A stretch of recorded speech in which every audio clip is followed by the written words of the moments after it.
Hello, this is Veterans News, a production of the United Veterans Organization of Nassau County. I'm Ed Allman. I'd like to thank Cablevision for providing the training for our crew and for the use of their studio facilities here in Hauppauge. The show is broadcast on public access TV at a time we hope is convenient for you. I'd like to say hello to our viewers in both Nassau and Suffolk County now, because Veterans News is now shown in Nassau and Suffolk County. I'd also like to thank Sabrina Lacey, who's now my co-host. Sabrina is the commander of the Suffolk County VFW. I'd like to thank our guest for coming. Congressman Tom Suozzi, welcome aboard. Thank you, Ed. Thank you so much. Sabrina, thank you so much for having me. We're going to skip a lot of the usual stuff. I'd like to ask Tom, the VA, a lot of veterans think highly of the VA, the care you get, but some veterans think they have a different view. They think the VA is screwed up, if you don't mind me saying. What kind of, vision do you have for the VA to improve the case out there? You know, I've only been a congressman now for about 15 months, and when I first started as the congressman, as you know, Ed, talking to our Veterans Advisory Committee, visiting the VA, everybody had a very positive image of the Northport VA. I think it was generally very positive, despite the fact there was very negative press about the VAs throughout the country over the past couple years. But I've seen over the past 15 months that I've been in office that the reputation's gotten worse. And there's been a drumbeat of these negative things that we keep on hearing about. Before I came into office back in 2016, we heard about the closing of the operating rooms. More recently, we heard about a different incident related to the closing of the operating rooms. When you drive onto the campus, you see those two big buildings right in the center of everything that are falling apart, that have been that way for many years. And there's been a lot of change in personnel. So, and there's concerns about, with the change in personnel, whether the VA administration is communicating to the people, especially the veterans groups, as well as they have historically. So I've been doing a couple different things. One is I've asked the director of the Veterans Administration at Northport to hold a veterans town hall at the VA to actually tell him about all the things that he says that he's doing to try and make the VA better. New programs that are coming down from the national level to the local level, and things that they're doing locally as well. I personally am very interested in knocking down those two buildings, not only because they're an eyesore and they send a tremendously bad message about the operation of the facility. It's like a bad marketing campaign. It's like, you know, welcome to our place, it's falling apart. It's just a bad message to send. Even if everything was great at the VA, those buildings send a very bad message. You know, when you spend $100 painting the front of your house, everybody says, wow, look how great your house looks. You spend $6,000 fixing the plumbing. Nobody says, boy, well, your toilet flushes very well. You've got good drainage. So sometimes you have to do the house paint. You have to do the stuff that people can see to let them know that things are going well. So the Veterans Administration nationally has a program to demolish 400 buildings. We've got our two buildings at the Northport VA, those two big buildings with the roofs falling in, the windows broken, on that list of 400. And I am working with the New York State Historic Preservation Authority to try and keep the process moving along, with the federal officials to keep the process moving along. I want to see those buildings knocked down over the next 18 months. I'd like to see it sooner than that, quite frankly, but over the next 18 months, and replace those buildings with parking, because it's a big problem, because a lot of people who come to the VA are disabled, in need of medical care, and they got to walk too far from the parking lots to the facility. So I'd like to make that into parking that people can use. Has the VA actually determined that those two buildings are going to come down? Yes, it's just a matter of getting through the bureaucracy now.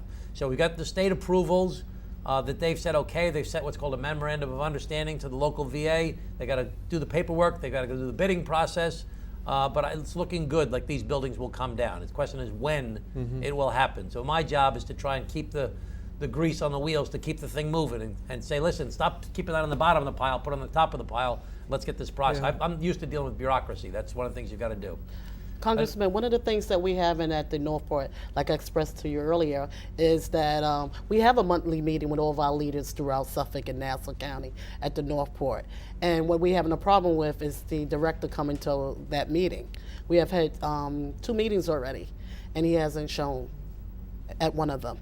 And what we need to do, we need to have that kind of communication going. If he don't meet with our leaders that are getting the information from the veterans that are coming to the place, how is he going to make the changes in the best interest of our veterans? Yeah. He will not know the needs unless we bring them to him. So we are saying to him, we want to meet with you. We want to find out what your vision is. All these things that are going on at the Northport, the changes, we should be informed of what's going to come down within the next 5 years. And a lot of times bureaucrats don't do a good job communicating to people, and they've got to work at that. So I've already called and left a message for the director and said that he has a problem not communicating with the veterans leaders, calling for this town hall meeting where he could actually meet with the community, especially the veterans community, to tell them what's going on. But also, I'm going to help facilitate a meeting between the director and the veterans leaders like yourself and Ed, as well as many others. Yes. I'm also very concerned about the whole physical plant at the Northport VA. And earlier last year, I got the chairman of the Veterans Affairs Committee in the House of Representatives, a guy named Dr. Phil Rowe. He's a doctor, he's a congressman from Tennessee, he's a Republican. I got him to come up to tour the Northport VA. We invited Congressman Zeldin to come, he came as well.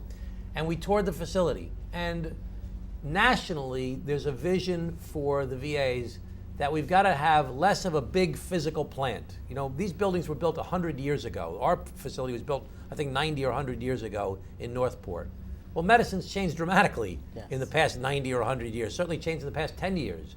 And we need to do less on campus and more out in the field talking to people where they live. I'm actually trying to encourage them to open a clinic on the North Shore of Nassau County at one of the old hospital facilities so that people have a facility that's closer by to where they live. There's more telemedicine where they're going to try and do more things where people can call in and try and get help over the telephone. We need to make these services more available to the veterans where they live.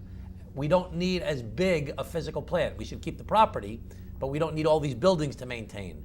We need to have premium space that's in good condition on less of a footprint. And that's something that is the general vision. But we need the director to describe that to the veterans community as a whole and listen to what their input is as to how the best way to do that. That's why I want to see this town hall happen. As a veteran myself, as a medic, and I was in the military for 20 years, so I served in mostly all the veteran hospitals, Walter Reed, Manhattan VA, and Northport. I worked in all of them, in addition to some of the civilian places in Suffolk County. What I've seen over the years, and I've been expressing this, is the Northport and the Manhattan VA, the Brooklyn VA, are you trying to go civilian with it?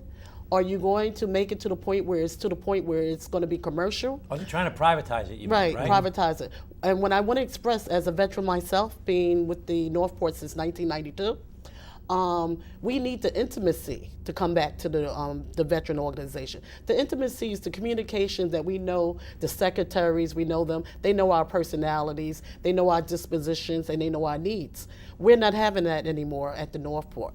And we need to bring that back. The community need to come back in there. And what's happening now, and I'm not sure, but I'm believing that a lot of the facilities being channeled out to other people. I think there's a big movement by a lot of people in Washington to try and privatize the VAs. I'm against that idea.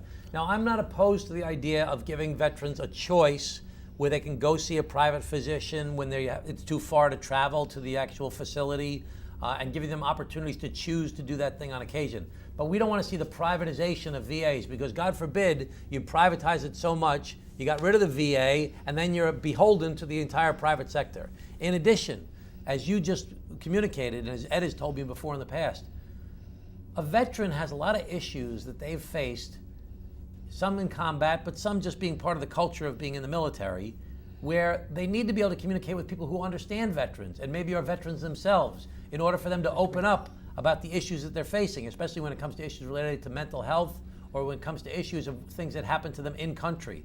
So, you know, if you're not familiar with the what it's like to serve in the military, the doctor or the nurse or the medical professional, they may not have the sensitivity to get the person to open up about their experiences. Because a lot of times, a lot of veterans, often men, not all men obviously, Sabrina, but often men, are very, very reserved. It's not easy for them to communicate about they're going to tough it out. They're going to, everything's fine. Don't worry about me. I'm okay. I'll tough it out. But that's how you have medical problems get worse. So you need to have veterans serving veterans so that veterans feel comfortable, or at least somebody educated in what the veteran's life is like, so that the veterans feel comfortable communicating what's going on in their lives. You know, I'd like to ask you, you mentioned the suicide. 20 veterans a day kill themselves. 14 of those veterans have never seen a VA. I understand you've introduced some legislation. How will your legislation affect those veterans? Well, first of all, it's not going to affect anybody until we pass it, and it's not easy to pass. But what I've said, and I've spoken about this publicly many times, we've got 20 veterans a day committing suicide in the United States of America. That's a national shame, quite frankly. And we've got to make it easier for veterans in crisis to get the mental health services that they need. So people would think that it's the guys that have had these tours, 5 and 6 tours in Afghanistan and Iraq. It's not them. It's people, the older veterans. It's more the Vietnam era veterans that are committing suicide. And God forbid we don't address this problem. Think of how big a problem it will be 20 or 30 years from now when the guys that have served 5 or 6 tours in Iraq and Afghanistan are aging out and they haven't received the proper type of mental health treatment. Could you imagine if you were a veteran and facing some sort of crisis, actually contemplating suicide, and you show up at the VA and you said, listen, I need some help, I'd like to talk to somebody. They say, well, have you filled out form XYZ? Have you done 1, 2, 3? Do you qualify for this or qualify for that? Or 5 years combat, this over there? Did you fill out? I read the requirements as to who qualifies, who doesn't qualify. I'm a lawyer and a CPA. I'm a former mayor, county executive. I'm a United States congressman. I couldn't understand it. Right. So I can't imagine somebody in crisis who needs help showing up for help at the VA, and they say, listen, you got to fill out these forms. Call me back next week. I heard a congressman testifying on the floor of the House. He said he had a case where a guy was seeking help for appointment for mental health counseling. He couldn't get the appointment. He called his congressman. Congressman called and said, we have to get Joe Smith this appointment. He needs some counseling. 3 days later, after the weekend, they called back the congressman. Congressman, good news. We'll have an appointment for him later this week. The guy committed suicide over the weekend. One of the things we're doing, Congressman, is with the Veterans of Foreign Wars, what we're doing in Suffolk County, we are inputting some of the peer-to-peer programs and some of the needs, the rehab, if they go into rehab or something like that. Some of the VFWs are seeking to help those individuals. One of the programs that we're looking forward to doing, if they have a drug or alcoholic problem and they working in law enforcement or somewhere, we let them know that that's not going to be exposed. If you come to the nonprofit organizations, the VFWs, American Legions, I can't speak for the American Legions, but I can speak for Suffolk County VFW. We have recognized those needs. So we're doing that on an ongoing basis. And we're having the facilities open up 24/7 for some of the veterans when they need it. And that's where we need to be running. Veteran to veteran is right there. We have the resources here. So we need to utilize them. And with the peer-to-peer program, which you have been a part of, will be helpful in those organizations and helping the VFWs and American Legions move forward. Well, that's great that you're doing that. But what we need to do in addition to your volunteer efforts and things that you're doing in different VAs, some different VFWs, some are doing a good job, some it's not as important. Right. We need to have a whole system-wide approach where in my bill, what we're saying is every veteran, regardless of whether they were an active duty, National Guard, or reservist, every veteran, whether they were honorably discharged or less than honorably discharged, if they're in trouble, as long as they've served, they have access for mental health counseling.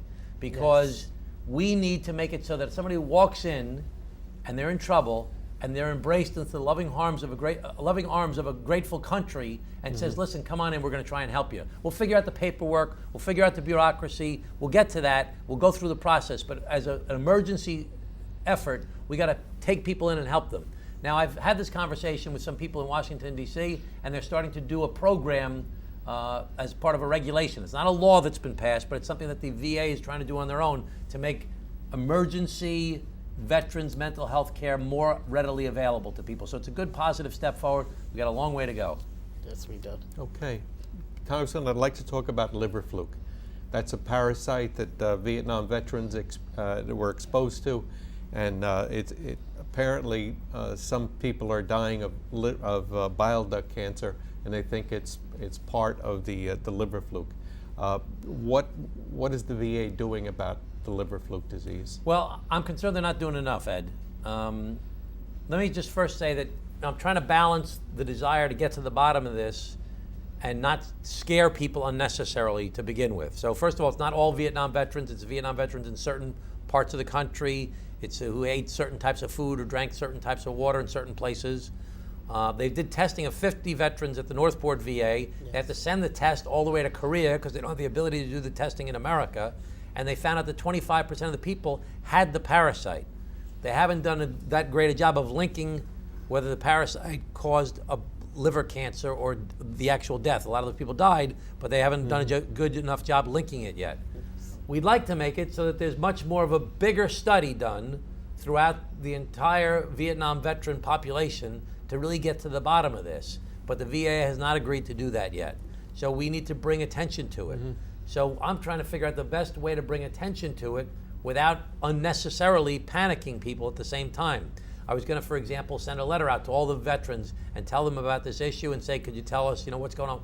But I don't want to cause a panic. I'm not a medical professional myself. I don't know the details. I'm not a scientist. But I am trying to get the VA to pay attention to this issue. We did have some success by writing letters and bringing this issue up to get the VA to release the study at least and to show publicly what was going on. Now we need the next step, which is to make this test available to any veteran who wants to get it. But we're not there yet. I'm hoping that if we get this town hall meeting with the Northport VA, we can make this a big topic of conversation at the town hall meeting and bring it further to the attention of the VA. I'll keep on doing stuff in Washington, but we need the local guys to pay attention as well. We met with the 5 guys that 2 of them are affected with it. We met with them last month. So we're going to be engaging with them to bring it to the community, get them out there so they can speak on it, and so more veterans will know what signs and symptoms they should be looking out for. However, some of them, one of them already had the surgery, and he's having a little bit of problem, so we don't know how long he would be lasting. So we are working with the VFW from the national level. We're going to start working on trying to get that information out, and we can get it all out to the organization. This could be Agent Orange again, where people have ignored it for too long. It's now 20 years later, and we haven't paid attention to it properly. We need you, Sabrina, also to help bring this up the chain at the VFW to the national organization so that the VFW, the American Legion, AMVETS, all the different organizations, Vietnam Veterans of America, are bringing this to the national level so that people are paying attention to this at a national level. Yeah. Just with that meeting that we had on Veteran News last month, we were hosting, and Ed and I, they expressed that it went to Asia. So if you served in Korea or any area over there, you could have been affected with it. I was told when we were just interviewing, I served in Korea, all right? I was sick over there with some of the symptoms, and I didn't even think 2 times of it. Now I'm trying to figure out, now how would I be tested? So who would I go to? And I'm already involved with this stuff. So they gave me information, so what I can do to go forward. And then I brought it to the Suffolk County VFW, and I found out there's a couple of other people in the circle where I'm at, they are being tested. So it's out there. How are they being tested?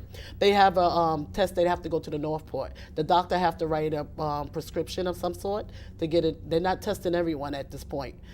They said that it's expensive. The treatments is a little bit expensive, but when the guys were here, they said that it wasn't. So what we're going to do, we're going to do more research, and I'm going to be involved in that with those guys because they're a little bit older and they're sick. So how could we get this brought forward? Being here with you, Congressman, and with Ed, with the resources that we have, get it out to the public and let them know. We really need to get a hold on this because we don't want to lose any more veterans from the liver fluke. That's right. Yes. Let me ask you about Blue Water Navy. The Blue Water Navy veteran is a veteran who served in the territorial waters of Vietnam, but he does not have the protection of the presumptive Agent Orange condition. In fact, most of what members most of the members, including yourself, have signed on to a Blue Water Veterans Act, but that bill hasn't passed. Why is that? If most of the congressmen have signed on as co-sponsors, what's keeping the law from becoming at least passed by the House of Representatives? Well, I think that's a problem with a lot of legislation in Washington these days about getting things done. and how difficult it is to get things done. So just so the viewers understand, this is when people are serving on ships in areas where they were exposed to Agent Orange, and they were on land. So right now they don't qualify for Agent Orange protection, even though they would get that defoliant would actually affect them because they were nearby in rivers or in waterways in Vietnam. It's just a matter of keeping the pressure on. We just have to try and get the law brought to the attention of the chairman of the Veterans Affairs Committee and up to Speaker Ryan and get him to put it on the floor. I'm certain that it'll pass.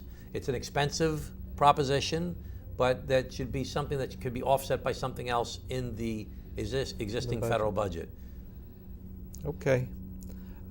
Yourself and Congressman King got a majority of the House of Representatives to pass legislation affecting the Bethpage plume. What is the Bethpage Grumman plume?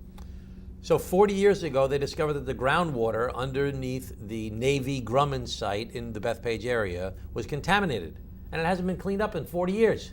And it's just not fair to the people that live in that area. And the plume is migrating down south from my district down into Peter King's district. So I've made this a big priority. One of the reasons I joined the Armed Services Committee was to get the attention of the Navy and Grumman, who are the responsible parties for cleaning up this property.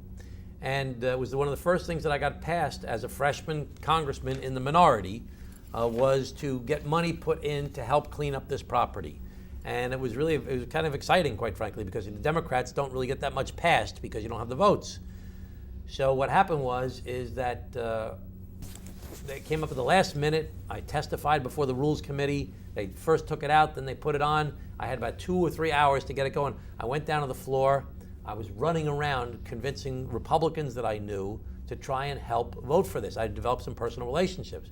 And Peter King helped to do it as well because it matters to his district as well. So he started to get some Republicans. I started to get some Democrats. Wasn't looking too good. I went over to the Democratic side. I saw not all the Democrats were voting for it. I was like, what are you doing? I said, I need you to get this done. They said, well, I don't like the idea that you took the money from here and put it over there. I said, I'll never do it again. Just help me get this done. So I got a bunch of Democrats to change their votes. Peter King got some Republicans to change their votes. I got a couple of Republicans, and we passed the bill. It was actually a very exciting thing because the Democrats couldn't believe that freshmen in the minority got a bill passed to amend what's called the National Defense Authorization Act. And we got the money put in there, and it's going to help clean up this site. So we're trying to focus at the state, through the governor, just put up a bunch of money to clean up the site as well. The feds are putting in the money. Local guys are helping go get the permit process. The DEC is helping. We're getting all the different players working together on the bureaucracy of what it takes to finally clean up this site. Now, will it still take a long time? Will it still take years? Yes, but it's moving in the right direction finally. Good. You and Senator Hildebrand, you introduced the Merchant Marine Academy Improvement Act in 2017. What is the improvement? Why does the Merchant Marine have to be improved? So the Merchant Marine Academy is located in my district. I'm on the Board of Visitors of the Merchant Marine Academy, and it's a great honor to serve on that as well. It's a great facility. But the Merchant Marine Academy is not actually under the Uniform Code of Military Justice. Most of the people that are students at the Merchant Marine Academy are considered civilians. They are considered civilians. They're not considered military. And as a result, they had a big issue related to sexual harassment. Every college in the United States of America either comes under the U.S. Code of Military Justice for like Annapolis and West Point and the other ones, or it comes under what's called Title IX. Well, this does not qualify under Title IX, and it does not qualify under the Code of Military Justice, so there are no rules related to sexual harassment at the U.S. Merchant Marine Academy. So we introduced a bill to try and address some of the sexual harassment issues there. One of the big things was that we arranged to have satellite phones that could be brought onto merchant marine ships when students go out there as what's called a sea year. It's like an internship program where you're a cadet and you go serve on a private vessel or a military vessel or government vessel out at sea. And we set it up so that you could actually call if there's a problem that needs to be reported. Because a lot of times, because of the way the culture would be, is that you would report it and you're out at sea and there's nothing you could really do about it if they weren't paying attention. And everybody's paying more attention now. There's a big movement in the country overall about issues related to sexual harassment. And this organization was not exempt when compared to the rest of the country. They have problems as well. So now they're starting to address it, and there's more rules in place related to this. Good. As a woman veteran, and as you know, being in the military for 20 years, and women being sent to different areas at a small amount of women, you usually have between 10 or 20 women in an area where you probably could have over 100 men. All right. So therefore, there's a high level of that going on. To be able to have some kind of resources so the women could come out. Now more veteran women are coming out, but they have a lot of stresses going on because they're the ones, when they have the breakdown of the families, they take in the family, the kids. So what we need to do is find out resources or figure out something what we can do for those families, because they're single parent families now. They can have 3 to 4 kids. And what I'm seeing now is they're trying to take care of those children, and the children are offsetting the PTSD. I'm seeing that the children are mimicking some of those stresses. So before it become an outbreak, we need to tap into looking at something that we can provide for those women that's coming off active duty before they get back home, and see what resources we can provide for those families. Well, let me just first say that there's a lot of stress for women and for men who serve in the military. That's just the name of the game. It's a stressful, difficult position, especially depending on what circumstances you are. It could be somebody facing combat, but it could be somebody who's got the stress of being on a ship for 6 months at a time and just in a very regimented routine. It's a stressful environment in all different types of military, whether you're holding a rifle or whether you're working as a mechanic. It can be a very stressful environment. So one of the things that I've been working on is with the special forces, okay, because I think about stress, is trying to look at mind, body, spirit, and family. How do you support the special forces, mind, body, spirit, and family? They're starting to work on that, how to wrap around, give these services. I'm asking the special forces now, and I'm trying to put something in the next National Defense Authorization Act that says, let's do a pilot program, mind, body, spirit, and family, and look at people who serve in Afghanistan, just as a pilot program. The idea should be, ultimately, the entire military should be looking at, how do you support your soldiers? How do you support the warfighter? How do you support people who serve in the military as far as mind, body, spirit, and family? Because it all goes into whether or not you're going to be healthy people, because it'll be big problems later on. We already got the problem of 20 veterans a day committing suicide, as we spoke about earlier. Think about how much leads up to a suicide, of how much stress and anxiety is in a lot of these families. That 20 suicides a day is much higher than the civilian population. So we've got to do a better job of trying to address these issues. Now, some people look at this and say, oh, come on, they're military guys, they're tough women, they can take it, they've been through it. Well, we got a problem here, and we got to address it. Senator, when they say that, Congressman, when they say that, I would like you to tell them that once upon a time, there were active duty people. Reserve now is taking over that point, and they're coming home. And if they were active duty, they would get all those resources. Now they spread out, and they don't have their buddies here or whatever. And their families have been disengaged because they have gone this way over 4 or 5 years. So that's why they're acting that way. They are reservists, and then they have to go back to their jobs. We didn't plan for this, but now we have to start moving in that direction. How can we can irradiate all that kind of stresses when they come back, because now they have to jump into work. They only have 30 days to get back to work. Well, let me tell you this other thing that I'm working on, but I'm not hopeful that it's going to happen, is that we need to, when you join the military, you've got to go through boot camp. Yes. You've got basic training. Well, we need to have basic training to leave the military and go back into civilian life. Instead of just, here's your hat, what's your hurry, sign off on this form. Problem is, they're often young people, and they think, hey, I can face the world, I can take anything, just get me out of here. We need to have people have a transition. Okay, we only have about 30 seconds left to go. Congressman, you talked about stress. You're under stress yourself all the time. How do you cope with it? I'm trying to make some money out of it. I'm trying to say, I'm under so much stress, if you take a piece of coal and you put it up there, it'll come out a diamond. Okay. All right, thank you very much. Congressman, I just want to say thank you for all the things that you're doing for us veterans. Thanks, and Sabrina. Continue doing it. Thank you very so much. Thank you. Thank you, Ed. Okay. Thanks, Sabrina. You're welcome. Okay. I think we're done now. All right.